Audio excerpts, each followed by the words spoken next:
물론 기준이 아예 없이 매매를 하는 것보다는 훨씬 더 발전된 형태지만 현물 거래보다는 선물 거래를 할 때 엔벨로프가 더욱 유용하고요. 주식 거래를 할 때는 엔벨로프보다 밴드 자체의 유연성을 가진 볼린저 밴드를 활용했을 때 훨씬 더 발전된 매매를 할 수가 있습니다. 어떤 차이가 있는지 바로 느끼실 수 있게 볼린저 밴드를 이 상태로 겹쳐서 추가를 해볼게요. 네, 여러분 반갑습니다. 엘리트 강사입니다. 오늘은 볼린저 밴드 지표 심화 강의를 진행하도록 하겠습니다. 볼린저 밴드는 개발된 이래 대중적으로 가장 사랑받고 있는 보도 지표 중 하나인데요. 그 이유는 지표의 사용법이 아주 단순하면서도 효율적이기 때문이지 않나 싶습니다. 주가는 볼린저 밴드 범위 안에서 움직일 확률이 95.44%이다 라는 마치 수익을 낼 확률이 95% 이상처럼 느껴지는 자극적인 문장도 한몫하는 것 같고요. 이거는 수학적 개념인 표준 편차 범위 내에서 정규 분포하는 연속적인 숫자들이 95%의 확률로 움직인다는 뜻인데 사실상 매매 확률과는 별로 관계가 없습니다. 그렇다고 볼린저 밴드가 과대평가되었다는 건 아닙니다. 대중이 이해하는 것과 차이가 있을 뿐 분명히 효용성이 대단한 지표입니다. 결국 모든 기술적 분석 도구의 종착지는 변동성 돌파 구간을 공략하는 것인데 변동성 돌파 구간을 공략하는 것에 최적화되어 있는 보도 지표가 볼린저 밴드이기 때문에 기술적 분석 공부를 하시는 분들에게는 볼린저 밴드가 주식 투자의 해답을 찾기 위한 시작이자 끝이다 라고도 표현할 수 있겠습니다. 오늘은 볼린저 밴드의 심화 과정을 다루는 거다 보니 기술적 분석 공부를 시작하는 입문자가 공부하는 볼린저 밴드의 내용보다는 어느 정도 기술적 분석에 대한 지식이 있고 주식시장 전반에 대한 이해도가 있는 분들이 더 와닿을 수 있는 내용을 알려드릴 겁니다. 물론 초보자분들을 최대한 배려해서 기본적인 내용들도 간단히 말씀을 드릴 건데요. 기본 내용이 좀 더 필요하다 싶으신 분들은 이전에 강의했던 볼린저 밴드 기본 강의 영상을 추가로 보시면 도움이 되실 거예요. 이번 영상에서는 단순히 볼린저 밴드를 아는 것에서 그치지 않고 본질적인 의미에 대해 깊이 탐구를 해볼 거고요. 실전에서 가장 도움이 되는 이 볼린저 밴드 스퀴즈 전략, 주가의 변동성을 활용한 매매 전략을 실행할 때 주의해야 할 것들 함께 알아보고 실수를 줄이기 위해서 함께 도움받을 수 있는 지표들은 어떤 것들이 있는지까지 알아보도록 하겠습니다. 그동안 볼린저 밴드를 학습하면서 뭔가 좀 부족하다고 느끼셨던 분들, 실전 매매를 함에 있어서 0.1%라도 실용적인 측면을 제대로 좀 익혀보고 싶다라고 느끼셨던 분들이 큰 도움을 받으실 수 있을 겁니다. 본격적으로 시작하기 전에 한 가지 강조하고 싶은 건 이러한 기법 강의는 저처럼 아직 배움이 부족한 사람뿐만이 아니라 주식에 통달한 사람이 알려준다고 할지라도 그것을 안다고 해서 주식 인생이 한 번에 바뀌진 않습니다. 그렇다고 이러한 기술적 분석에 관한 내용을 학습하는 게 무의미한 것이냐? 절대 그렇지도 않습니다.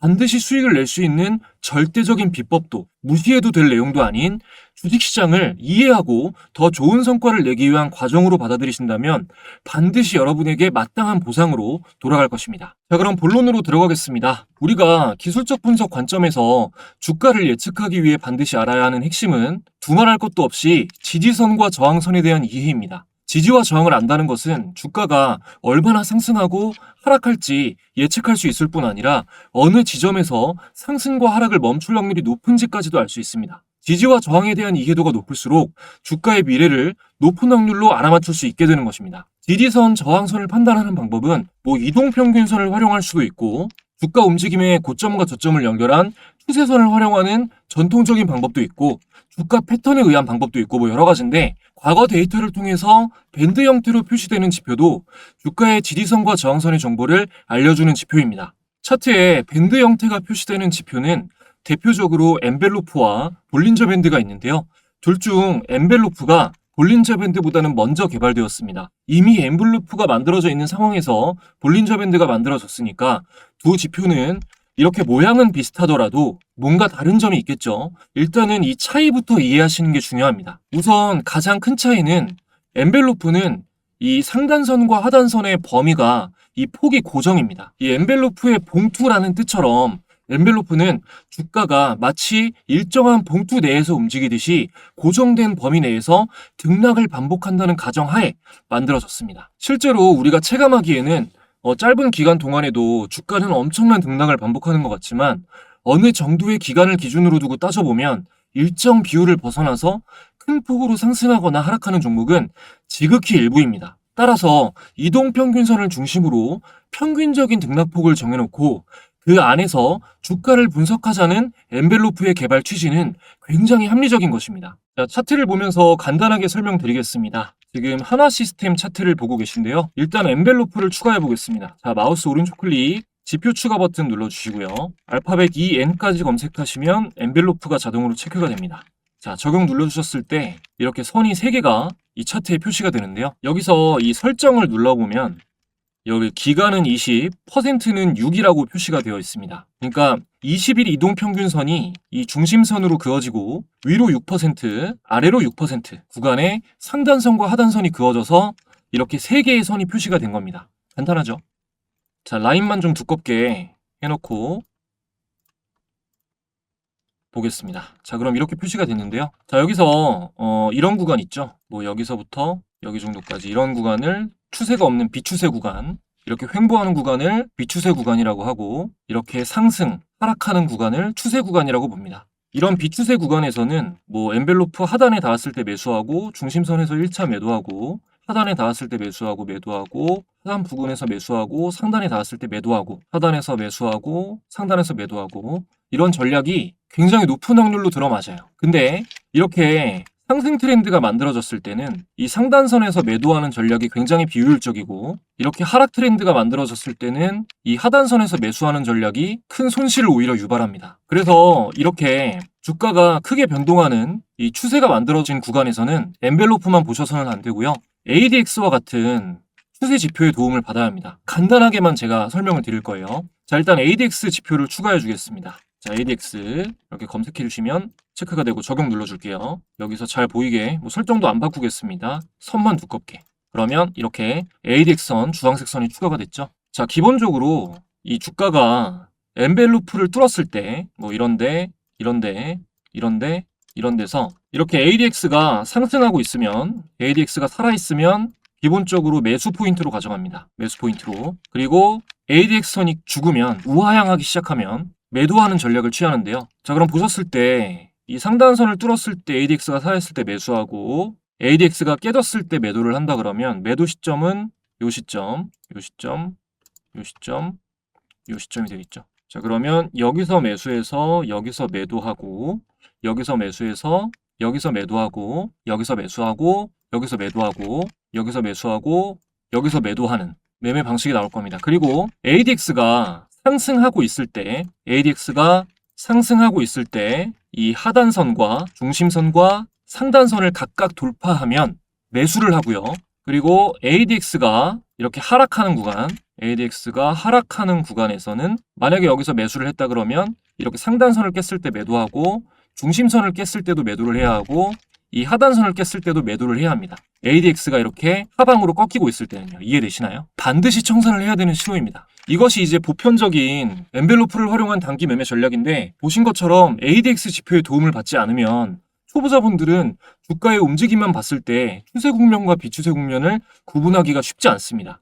그리고 비추세 국면인 횡보 구간에서는 정확도가 굉장히 높고 유용하지만 갑자기 이렇게 추세를 형성하게 되면 지표 자체의 유연성이 없기 때문에 대응하기가 어려워서 문제가 좀 많이 발생을 하죠. 물론 기준이 아예 없이 매매를 하는 것보다는 훨씬 더 발전된 형태지만 현물 거래보다는 선물 거래를 할 때 엔벨로프가 더욱 유용하고요. 주식 거래를 할 때는 엔벨로프보다 밴드 자체의 유연성을 가진 볼린저 밴드를 활용했을 때 훨씬 더 발전된 매매를 할 수가 있습니다. 어떤 차이가 있는지 바로 느끼실 수 있게 볼린저 밴드를 이 상태로 겹쳐서 추가를 해볼게요. 근데 색깔이 똑같으니까 엔벨로프 중심선은요 22평선을 사용하는 게 볼린저 밴드랑 똑같아요. 그 엔벨로프를 개발한 사람은 26일 중심선의 등락폭을 6%로 권장을 했지만 그 한국 증시에는 22평선의 6%가 맞다고 판단돼서 오랫동안 한국 증시에서는 권장하는 26일선의 6%가 아니라 21선의 6%를 사용하고 있습니다. 뭐 이거는 알고 계시면 되는 거고 이 볼린저 밴드랑 중심선을 사용하는 게 같기 때문에 중심선은 빼고 이 저항선은 검은색으로 그리고 지지선은 파란색으로 바꿔줄게요. 자, 그러면 이렇게 엔벨로프의 상단선과 하단선만 표시가 된 상태에서 볼린저 밴드를 추가해 보겠습니다. 자, BO까지 검색을 하면 이렇게 볼린저 밴드가 체크가 되고요. 적용 눌러주시면 이렇게 나오는데 잘 안 보이시죠? 자, 상단선과 하단선 라인을 좀 두껍게 바꿔주겠습니다. 자, 그럼 이렇게 볼린저 밴드가 표시가 됐는데 요게 엔벨로프고 요게 볼린저 밴드예요. 지금 엔벨로프랑 그 비교를 해봤을 때 가장 극명한 차이가 뭔가요? 이렇게 어떤 추세의 트렌드가 만들어졌을 때 밴드가 볼린저 밴드는 확장하고 엔벨로프는 일정하다라는 게 가장 큰 차이점이죠. 이게 어떤 의미인지 좀 가능한 깊게 이해하셨으면 좋겠는데 엔벨로프는 중심선을 기준으로 일정 퍼센트의 고정된 폭으로 이루어졌기 때문에 주가 평균을 중심으로 이 평균에서 멀어진 주가가 다시 되돌아오는 회귀성에 초점을 맞춰서 괴리율을 중요하게 보는 것이고 볼린저 밴드는 주가가 비추세에서 추세를 만드는 순간을 포착하기 위해서 주가의 변동성에 초점을 맞춘 지표인 겁니다. 제가 생각해도 말이 좀 어려울 수 있는데요. 심화 과정이니까 이해하려고 노력해 보셨으면 좋겠습니다. 자, 그러면은 도대체 이 밴드 폭이 벌어졌다가 줄어졌다가 벌어졌다가 하는 게 뭐가 그렇게 대단한 차이냐? 매매할 때 뭐가 더 그렇게 좋다는 거냐? 라고 하실 수 있는데요. 복잡하게 설명드리지 않고 일단은 볼린저 밴드가 벌어졌을 때 실행을 하는 이 스퀴즈 매매 전략에 대해서 팁을 드리겠습니다. 자, 일단 첫 번째, 볼린저 밴드 상단선과 하단선이 위아래로 공간을 벌리면서 주가가 상단선을 뚫고 올라가면 일단 매수입니다. 이렇게 벌리면서 주가가 상단선을 뚫고 올라가면 여기서 매수예요.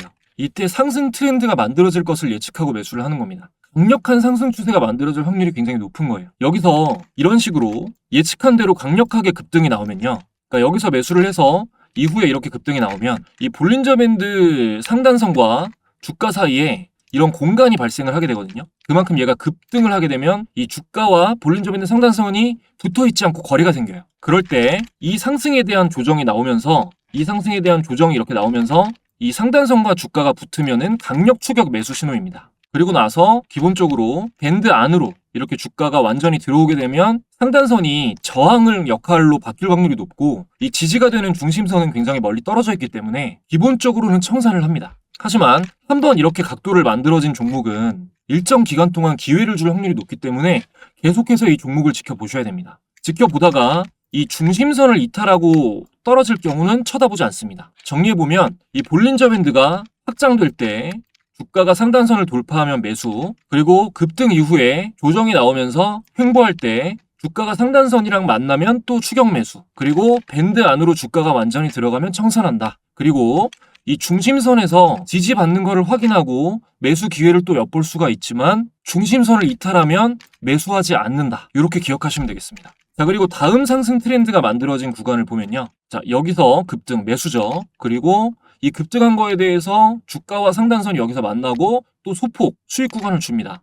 그리고 여기로 이렇게 들어왔을 때 청산 신호가 나온 거고요. 그리고 나서 중심선에서 지지를 받고 여기 그 전 트렌드에서는 중심선에서 지지를 실패했지만 여기서는 정확하게 중심선에서 지지를 받고 지금 상승이 다시 나오는 모습을 보이고 있죠. 이렇게 되면 이제 추가적으로 상단선에 다시 도전하러 갈 확률이 굉장히 높습니다. 이제 엔벨로프는 지워줄게요. 자, 엔벨로프를 지고 보면 돌파, 이때 매수, 그리고 상단선과 주가가 만났을 때 추격 매수, 주가가 볼린저 밴드 범위 안으로 들어왔을 때 청산, 그리고 중심선 부근에서 주의 깊게 보다가 지지받는 것이 확인되면 다시 매수 자리입니다. 기억하셔야 될 게 이 상승 추세가 이어질 때 한번 상승폭이 만들어지고 나서 트렌드가 만들어지고 나서 이렇게 상승이 유지가 될 때는 이 중심선이 지지 역할을 합니다. 그리고 하락 추세에서는 중심선이 저항 역할을 해요. 근데 뭐 하락 추세일 때는 쳐다보실 필요가 없겠죠. 자, 이렇게 보셨을 때 확실히 추세가 만들어졌을 때는 엔벨로프보다 볼린저 밴드가 훨씬 더 유연한 매매가 가능하다는 걸 아시겠죠? 그리고 중요한 게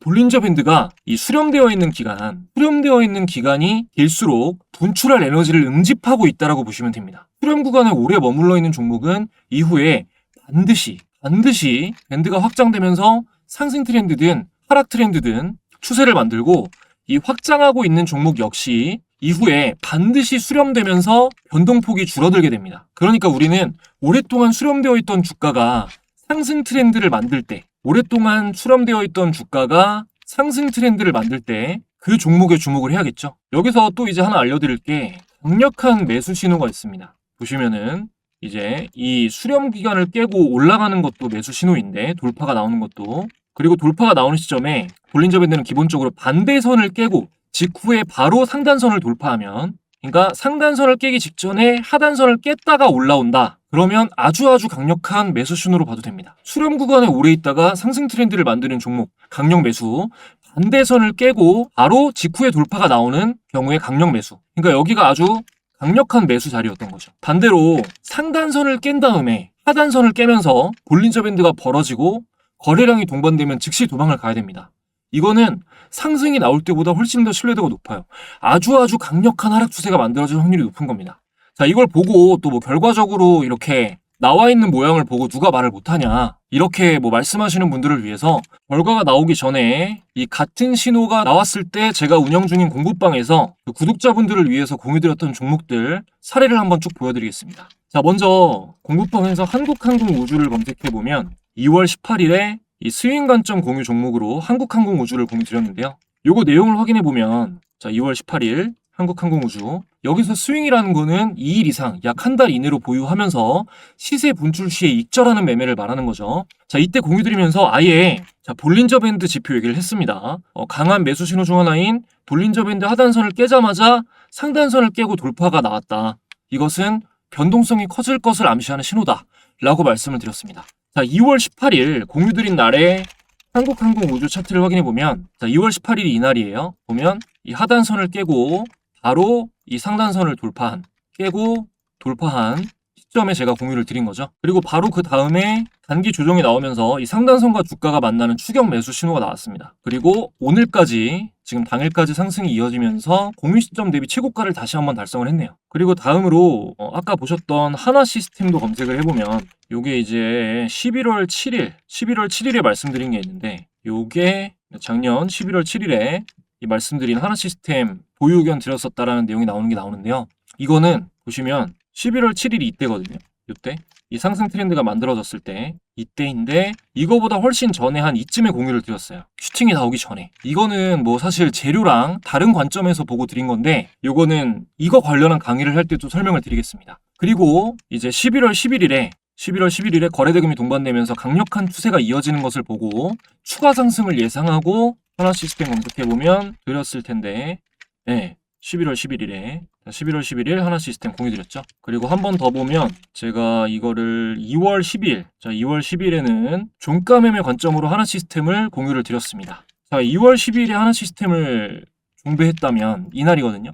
이날 종배면 여기겠죠. 그러면 이제 바로 다음날 여기까지 다음날에 14%까지 상승이 나왔습니다. 그리고 또 생각이 나는 게 한빌레이저 검색을 해보면 자, 한빌레이저 2월 24일에 종가 매매 관점으로 한빌레이저를 공유드렸는데요. 요것도 차트를 보면 한빌레이저 차트를 보면 2월 24일이면 이때예요. 이때 요 차트인데 자, 이때부터 이 상승 트렌드가 만들어지기 시작하고 그리고 여기서 중심선에서 한번 지지가 나오고요. 그리고 여기 만나는 구간에 추격 매수 신호도 맞았고 중심선에서 지지가 나오고 다시 한번 이 중심선 부근에서 망치형으로 마무리가 됐습니다. 그리고 다음날 종가 대비 17% 크게 수익 구간이 나왔죠. 오늘도 뭐 연휴 동안에 제가 조선이랑 방산 관련 소식들을 위주로 전달을 해드리면서 자, 어제도 K조선 그리고 방산 관련 소식들 위주로 전달을 해드리면서 좀 주의 깊게 조선이랑 방산 쪽 보셔야 되는 섹터다라고 말씀을 드렸고요. 오늘은 뭐 하나시스템, 하나엔진, 삼성중공업 이런 관련 종목들 공유드리면서 뭐 1000종목 이상 하락하는 코스닥 1000종목 이상 하락하는 어려운 장세였지만 모두 여유롭게 수익 구간 주면서 마무리할 수 있었습니다. 이번에 처음 시청하시는 분들이나 아직 공부방에 들어오지 못하신 분들 모두 아무 조건 없이 무료로 공부방에서 함께 공부하면서 뭐 정보와 종목 공유 받아보실 수 있습니다.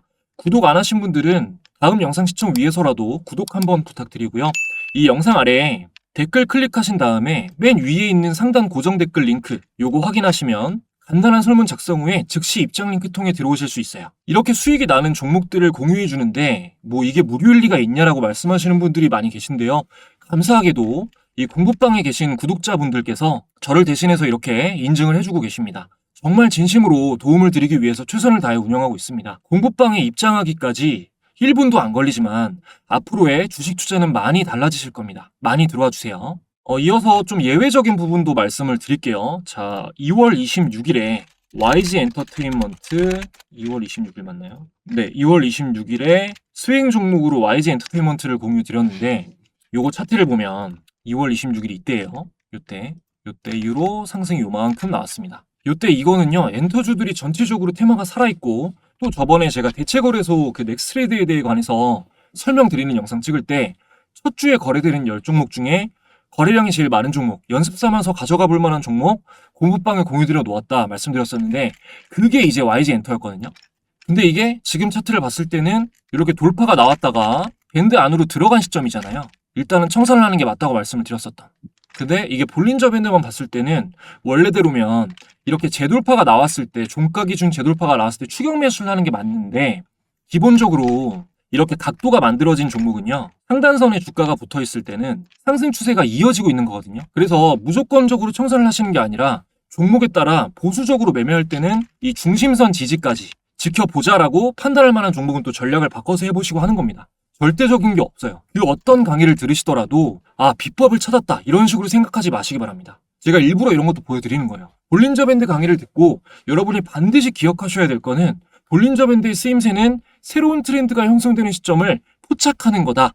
요거 기억하시면 됩니다. 자, 그러면 이제 새로운 트렌드가 형성되는 시점을 포착할 때 당연히 상승 추세여야겠죠. 예를 들어서 레인보우 로보틱스, 제가 딱 한 번 1월 2일에 공유드렸는데, 레인보우 로보틱스 1월 2일이면 요때란 말이에요. 1월 2일. 자, 요거를 이렇게 체크를 해놓고 공유드린 날짜를, 요거 조금 더 두껍게 해줄까요? 요걸 체크해놓고 좀 협동 지표들 몇 가지를 같이 검증을 해보도록 하겠습니다. 간단하게 할게요. 자, 먼저 BWI부터 기본적으로 봐야 될 거니까 보겠습니다. 자, BWI는요, 두껍게 할게요. BWI는 볼린저 밴드의 폭을 선으로 나타낸 거예요. 단순합니다. 볼린저 밴드 폭이 벌어지면 이 선도 올라가고, 폭이 줄어들면은 선도 내려가요. 요게 바닥 구간에서 아래에서 상승할수록, 요런 데서 상승하는 것보다 요렇게 아래에서 상승할수록 볼린저 밴드가 바짝 수렴됐다가 확장이 시작되는 시점이겠죠. 요거를 알기 쉽게 이 상승 트렌드가 시작되는 시점을 BWI로 보면 시각적으로 훨씬 더 알기 쉽기 때문에 같이 활용하시면 좋고요. 다음으로는 의미 있는 거래대금을 체크를 합니다. 지금 요렇게 거래대금이 의미 있게 들어오기 시작한 시점이거든요. 이 볼린저 밴드가 확장된다는 거는 거래량이 늘어난다는 걸 의미해요. 확장은 하락하든 뭐 상승하든. 그래서 거래량을 같이 보시는 것보다 이 볼린저 밴드의 수량과 확장 안에 거래량은 내포가 되어 있기 때문에 거래 대금이 얼마나 의미 있게 터졌느냐, 이거를 같이 보시는 게 좋아요. 러프하게 뭐 1000억 이상이면 의미가 있다고 보시면 됩니다. 요때가 1300억, 그리고 다음날 지금 체크해놓은 게 1500억, 그리고 그 다음날이 1조 1500억 이렇게 터졌습니다. 그리고 다음으로 그 엔벨로프 설명할 때 말씀드렸던 ADX도 추대 지표라고 말씀을 드렸죠. ADX도 두껍게 보면 바닥에서 상승하고 있는 시점이죠. 볼린저 밴드 확장이 동시에 이루어질 때 ADX의 상승이 함께 계속해서 이어진다면 상승 추세가 강하게 형성되고 있다는 뜻이기 때문에 좋은 의미로 받아들이시는 거고요. ADX가 이렇게 고점을 갱신하면서 높아질 때는 괜찮은데, 이렇게 돌리면서 꺾일 때는 추세의 마무리를 알리는 걸 수도 있기 때문에, 그리고 또 여기 중심선을 이탈하는 거, 그런 신호들을 확인하시면서 비추세 구간이 만들어지는 구간을 또 체크할 수도 있겠습니다. 그리고 다음으로 BII, 일중 강도 지표인데요. BII, 이 거래량 지표에서 요겁니다. 보스티안 인트라데이 인텐시티 인덱스. 그러니까 인트라데이는 하루 동안에, 인텐시티는 강도. 그러니까 하루 동안에 큰 강도로 체결되는 거래량. 그럴 때 얘가 반응을 하는 거예요. 요것도 두껍게 해주겠습니다. 자, 여기 체크된 데를 다시 보면 BWI 상승, ADX 상승, 그리고 아직 설명드리지 않은 이 BII, 일중 강도 지표도 상승하는 모습이 나와요. 바닥에서가 중요합니다. 이건 이제 강도가 높은 거래, 이게 체결됐을 때 반응을 하는 지표예요. 그러니까 개인이 움직일 수 있는 정도가 아니라 큰 손이 들어왔다라는 신호를 주는데, 세력이 들어왔다 이런 신호를 주는데, 볼린저 밴드가 확장할 때 BII 지표도 함께 상승을 하면 좋은 신호로 볼 수가 있습니다. 종합해 보면은 이 BWI, 이걸 통해서 상승 트렌드 포착을 시각적으로 더 쉽게 크로스 체크할 수 있고, 거래 대금이 의미 있게 들어오면 더욱더 좋은 신호이고, 이 ADX 선의 상승이 이어지면서 BII 일중 강도 지표도 바닥에서 올라온다. 그러면 이 상승 트렌드가 만들어질 확률이 굉장히 높다. 굉장히 높은 자리다. 이 정도로 정리하시면 되겠습니다. 자, 이 정도로 알려드리고 일단은 마무리를 하려고 하는데요. 모든 거를 솔직히 다 알려드릴 수는 없습니다. 제가 알려드리기 싫어서가 아니라 서로 질문을 주고받고 하는 게 아니기 때문에 소통의 한계가 있을 수밖에 없어요. 그리고 제가 가장 자신감 있게 정답이라고 말씀드릴 수 있는 거는 주식시장에 정답이라는 게 없다라는 사실입니다. 여러분들이 만약 어떤 것을 정답이다, 불변의 법칙이다 라고 여기는 순간, 그것 때문에 절망하게 되는 순간이 반드시 올 거예요. 뭐 어떠한 매매법이 100%다, 누구나 다 된다 이렇게 말하는 사람은 사기꾼이거나 어떤 걸 공부했을 때 단면밖에 보지 못하는 선천적으로 미련한 사람이거나 뭐 그럴 겁니다. 제가 주식시장에서 그래도 살아남을 수 있다는 자신감은 있기 때문에 많은 분들에게 그래도 의견을 드릴 수가 있는 건데요. 제가 자신감을 가지는 이유는 주식을 그만큼 안다고 해서 그렇게 생각해서가 아니라 알고 있다고 생각하는 것에 대해서 제가 믿음을 깨려는 노력을 계속하고 있고 동시에 새로운 것을 받아들이기 위한 노력도 하고 있기 때문입니다. 최대한 어떤 선입견도 없이 새로운 일이 일어났을 때는 그 자체로 받아들이려는 자세를 취하려고 하기 때문에 감히 제가 다수의 분들에게 대단치 않은 의견을 열심히 공유드리고 함께 고민하고 더 좋은 방법을 만들어 나가려는 노력을 할 수 있는 것 같습니다. 앞으로도 아주 조금씩이라도 더 구독자분들에게 도움드릴 수 있는 사람이 되도록 최선을 정말 다하겠습니다. 자, 오늘 영상도 끝까지 시청해주셔서 감사드립니다. 더 좋은 영상으로 돌아오겠습니다.